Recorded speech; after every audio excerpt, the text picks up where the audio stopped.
यह बात द्वापर युग के समय की है, जब ऋषि व्यास ने अपने मन में एक महाकाव्य की संरचना की।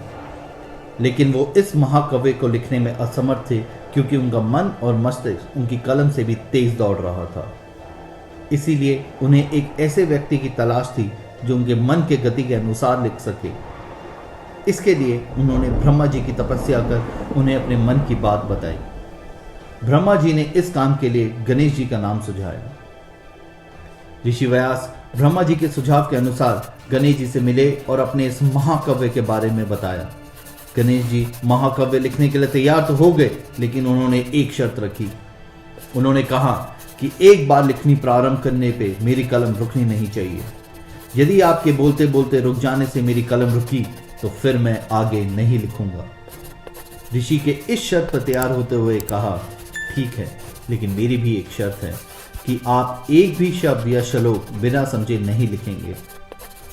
भगवान गणेश को लगा, एक साधारण मनुष्य ऐसा क्या ही लिखवा लेगा जो एक भगवान के समझ से परे हो।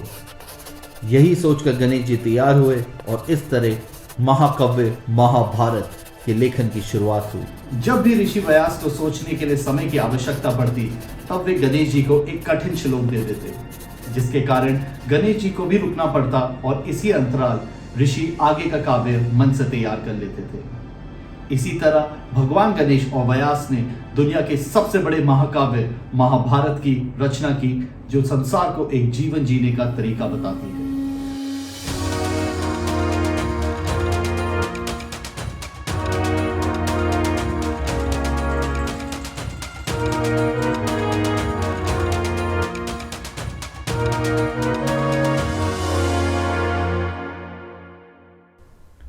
महाभारत की शुरुआत कुरुवंश के राजा शांतनु से होती है। उनकी राजधानी हस्तिनापुर थी। एक दिन राजा हमेशा की तरह शिकार करने के उपरांत पवित्र गंगा नदी के तट पर टहल रहे थे, जहां उन्हें एक अति सुंदर स्त्री के दर्शन हुए, जिसको देखते ही राजा अपना दिल हार बैठे और उस खूबसूरत स्त्री के करीब जाते ही बड़ी विनम्रता से उन्हें विवाह का प्रस्ताव रख दिया। स्त्री ने प्रतियोगिता में कहा कि मुझे विवाह करने में कोई आपत्ति नहीं है, लेकिन मेरी 2 शर्तें हैं जिसके लिए अमल कर पाना आपके लिए मुश्किल होगा। राजा ने बिना शर्त सुने कहा कि मैं आपकी हर शर्त मानने को तैयार हूं। स्त्री ने राजा के बिना सुने शर्त मानने के उपरांत कहा कि मेरी पहली शर्त है कि आप मेरे इस विषय में कभी पता नहीं लगाएंगे कि मैं कौन हूं और कहां से आई हूं, और दूसरी यह कि आप मुझे कुछ भी करने से नहीं रोकेंगे और ना ही मेरे द्वारा किए गए किसी भी कार्य का कारण पूछेंगे। अगर आपने जाने अनजाने में किसी भी शर्त का उल्लंघन किया तो मैं उसी क्षण आपको हमेशा के लिए छोड़ चली जाऊंगी। क्या आपको दोनों शर्तें मंजूर हैं? स्त्री ने राजा से पूछा। बेसब्र राजा ने उसी क्षण हाँ कहा और स्त्री के साथ हस्तिनापुर महल में प्रस्थान कर गए। सुंदर स्त्री राजा के साथ आ तो गई, लेकिन उन्होंने कभी अपना नाम नहीं बताया। चूंकि रानी महाराजा शांतनु को गंगा नदी के तट पर मिली थी, इसी कारण महाराजा ने रानी का नाम गंगा रख दिया। बड़ी धूमधाम से राजा का विवाह संपन्न हुआ। राजा हर्षोल्लास के साथ अपना जीवन व्यतीत करने लगे। साल भर बाद रानी ने एक बड़े ही सुंदर बेटे को जन्म दिया। बेटे की जन्म की खबर सुनते ही राजा दरबार छोड़ रानी के पास पहुंचे। दूसरी तरफ रानी जन्मे बच्चे को एक कंबल में लपेटकर कहीं ले जाने की तैयारी कर रही थी। रानी को ऐसा करता देख महाराज शांतनु कारण पूछने के लिए जो ही आगे बढ़े, त्यों ही उन्हें रानी की शर्त याद आ गई। उन्होंने रानी का पीछा करना शुरू किया। रानी गंगा नदी के उसी तट पर पहुंची जहां दोनों पहली बार मिले थे। तभी राजा देखते हैं कि गंगा अभी अभी अपने जन्मे बच्चे को गंगा नदी में डुबा रही है।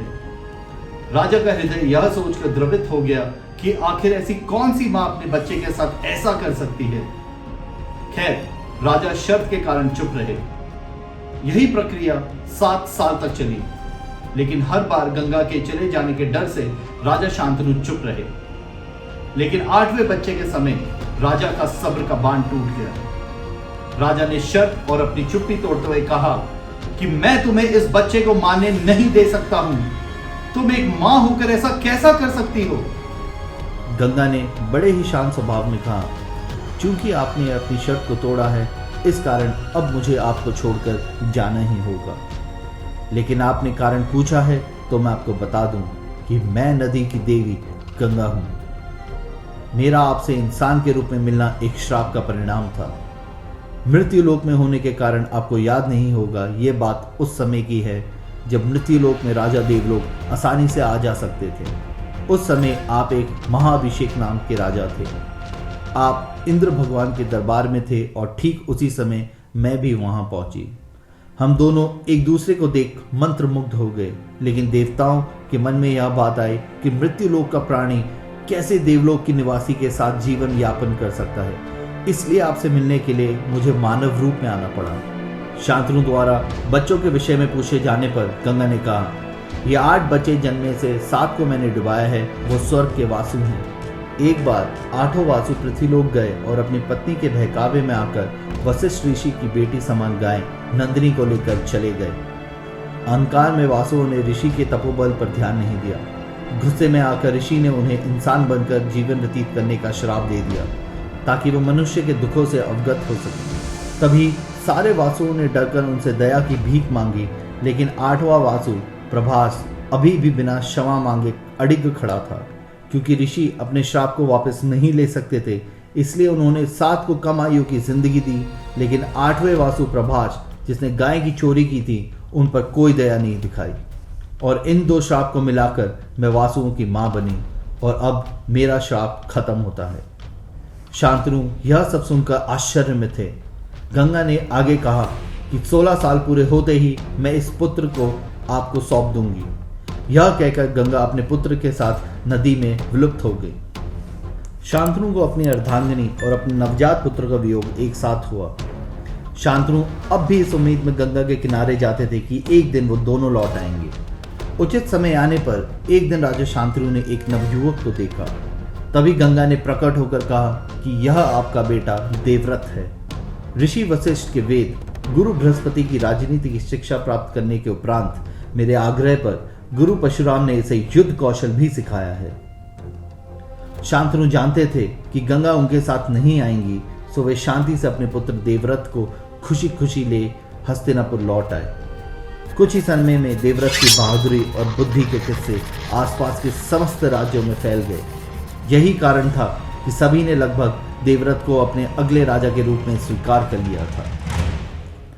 दूसरी ओर जहां शांतनु अपने बेटे के ख्याति से अत्यंत प्रसन्नचित्त थे, वहीं उनके भीतर एक खालीपन भी लिए घूम रहा था। यही कारण था अभी भी एक आस लिए वह अक्सर शिकार पर जाने लगे। एक दोपहर राजा शांतनु शिकार करते करते यमुना नदी के किनारे पहुंच गए। वहां एक शक्तिशाली सुगंध ने उन्हें अपनी ओर आकर्षित किया और राजा खुशबू का पीछा करते चले गए। एक जगह पहुंचकर उन्हें अपने नाव पर एक अति सुंदर स्त्री दिखी।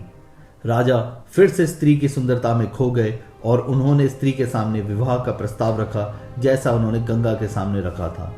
स्त्री ने बताया कि उनका नाम सत्यवती है और वह मत्स्य राजा दशराज की पुत्री हैं। सत्यवती ने विवाह के प्रस्ताव के विषय में बहुत ही विनम्रता पूर्वक कहा कि इसके लिए आपको मेरे पिता से आज्ञा लेनी होगी। शांतनु मत्स्य राज से मिलने के लिए यह सोचकर चल पड़े कि हस्तिनापुर के राजा को अपनी बेटी का हाथ देने में भला किसे ही क्या ही आपत्ति होगी। दशराज के पास पहुंचकर महाराज शांतनु ने हाथ जोड़ते हुए विवाह का प्रस्ताव रखा। ये तो मेरी बेटी के लिए सौभाग्य की बात होगी, लेकिन मेरी बेटी का उसका वास्तविक स्थल नहीं मिल पाएगा और इसी का मुझे डर है। और यही कारण है कि मैं इस संबंध के लिए अपनी सहमति नहीं दे सकता हूं। मुझे क्षमा करें। शांतनु ने उन्हें सारी बात खुलकर बताने के लिए कहा। उनके होते हुए सत्यवती के पुत्र को एक समय बाद कुछ नहीं मिल पाएगा। अगर आप फिर भी विवाह करना चाहते हैं तो आपको मुझे आश्वस्त करना होगा कि आपके पश्चात अगला राजा सत्यवती का पुत्र ही बनेगा। राजा शांतनु गुस्से में खिन्न मन से वहां से निकल गए, लेकिन उनके मन में सत्यवती साथ चली आई। राजा शांतनु इस घटना के पश्चात उदास रहने लगे। देवव्रत को यह समझते देर ना लगी कि उसके पिता के मन में कुछ चल रहा है, इसलिए देवव्रत ने पिता से बात करने की ठानी। देवव्रत के पूछने पर महाराज शांतनु ने बातों को घुमाते हुए कहा कि मुझे इस राज्य की चिंता है। आसपास के राजाओं की नजर इस पर है, लेकिन हर बार तुम अपने युद्ध कौशल से उसे बचा लेते हो। किसी सिद्ध पुरुष ने कहा है कि बेटा एक आंख की तरह होता है, अगर आपकी एक आंख चली गई तो आप हमेशा के लिए अंधेरे में चले जाते हो। देवव्रत अपने पिता के उत्तर से संतुष्ट नहीं हुआ। सही तथ्य और पता लगाने के लिए उसने राजा के सारथी से बात की और तब सारथी ने डरते हुए सारी घटना विस्तार में बताई। देवव्रत मत्स्य नरेश से मिलकर विवाह प्रस्ताव ठुकराने का कारण पूछता है। दशराज फिर से वही सारी बातें दोहराता है जो उसने शांतनु से कही थी। देवव्रत उसी क्षण कहते हैं, मेरे पिता की खुशी के सामने राज सिंहासन मेरे लिए कोई मोल नहीं है, इसीलिए मैं आपको वचन देता हूं कि राजगद्दी पर देवी सत्यवती का ही पुत्र बैठेगा। राज सिंहासन का उत्तराधिकारी उनका ही पुत्र होगा। दशराज कहते हैं, मुझे डर है कि आपके बाद आपका पुत्र सिंहासन का दावेदार बन सकता है और सिंहासन से मेरे पौत्र को हटा सकता है, जिस कारण गृह युद्ध जैसी परिस्थितियां उत्पन्न हो सकती हैं। देवव्रत राजा को आश्वासन दिलाते हैं कि वो अपने परिवार में ऐसा कभी नहीं होने देंगे और उसी क्षण देवव्रत राजा का डर दूर करने के लिए समस्त देवी देवताओं को साक्षी मानकर आजीवन ब्रह्मचार्य का पालन करने का प्रण लेते हैं। स्वर्गलोक से सभी देवी देवताओं देवव्रत के ऊपर फूल बरसाते हुए भीष्म भीष्म की जयकार लगाते हैं। इसी महान भीष्म प्रतिज्ञा से देवव्रत को भीष्म की पदवी देवी देवताओं द्वारा मिलती है।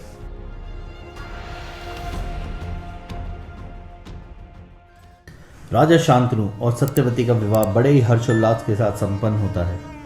राजा की खुशी उनके चेहरे से ही झलकती है, परंतु जब उन्हें देवव्रत के वचन के विषय में ज्ञात होता है तो वे बहुत चिंतित होते हैं। पर अब किया भी क्या जा सकता है। देवव्रत को पास बिठाकर राजा उनके अपने पिता की निस्वार्थ सेवा भावना की सराहना करते हुए इच्छा मृत्यु का वरदान देते हैं और इस तरह महाकाव्य महाभारत में एक महत्वपूर्ण पात्र भीष्म पितामह का जन्म होता है।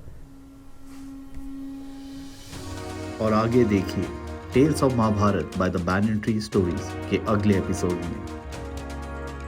हेलो दोस्तों, अगर आपको ये वीडियो पसंद आई है तो please like, share and subscribe और हमारी आगे की वीडियोस के लिए प्लीज़ देखते रहिए tales of Mahabharata by banyan tree stories.